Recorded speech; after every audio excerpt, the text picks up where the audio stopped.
প্রকাশিত হলো মাধ্যমিকের ফল। পরীক্ষায় ৮০ দিনের মাথায় ফল প্রকাশ। এবছর মাধ্যমিক পরীক্ষার্থী ৯ লক্ষের বেশি। পরীক্ষা শেষ হয় ১২ই ফেব্রুয়ারি। এবছর পাশের হার ৮৬.৩১%। এদিন নির্দিষ্ট সময়ে ফল ঘোষণা করেন পর্ষদ সভাপতি। পর্ষদের প্রকাশিত মেধা তালিকা অনুযায়ী এবারে মাধ্যমিকে রাজ্যে ১০ম স্থানে রয়েছেন রায়গঞ্জের মেয়ে ভৌমি সরকার। ভৌমি রায়গঞ্জ গার্লস হাই স্কুলের ছাত্রী। তার প্রাপ্ত নম্বর ৬৮৪। ভৌমির বাবা সৌমেন্দ্র সরকার রায়গঞ্জ জেলা আদালতের কর্মী। মা হ্যাপি সরকার স্কুলে চাকরি করেন।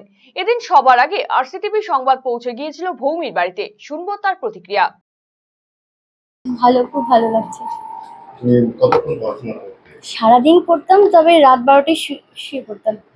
প্রত্যেকটা টিচারেরই ছিল, আর অঙ্ক আমার বাবাই করাতেন, কোনো টেনশন ছিল না। আর গল্পের বই পড়া, কোন গল্পের বই পড়তে গেছিলেন? শরৎচন্দ্রের উপন্যাস। ভেবেছিলাম তো র্যাঙ্কে থাকবো, কিন্তু মানে যখন জানতে পারছিলাম না, তারপর যখন হট করে জানতে পারলাম, মানে দারুণ একটা ফিলিংস, ভালো লাগছে খুব। আগামী দিনে আমার তো নিট দিব, তবে আমি গবেষণা করতে চাই। বেশি করে বই পড়া, আমি বই পড়তে খুব পছন্দ করি, তো আর মনে হয় বই পড়েই বেশি জানতে পারি। খুব ভালো লাগছে, খুব খুশি আমরা এই সাফল্যের জন্য। কিন্তু আমি আশা করছিলাম আরো কিছু ভালো করবে।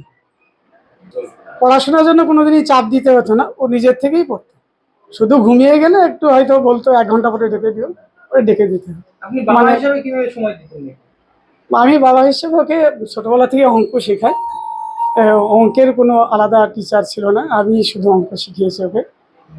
তার জন্য প্রচুর লেবার দিতে হয়েছে। আপাতত নিট পরীক্ষা দিতে যাচ্ছে, কিন্তু ও গবেষণা করতে চায়, কোনো কিছু পড়ে আর কি, সেটার উপর গবেষণা বেশি ঝোঁক। খুব ভালো লাগছে রায়গঞ্জে যে একটা স্থানে আসতে পেরেছে, এটাতে আমি খুবই খুশি। আশা করেছিলেন আপনারা? হ্যাঁ, আশা করেছিলাম।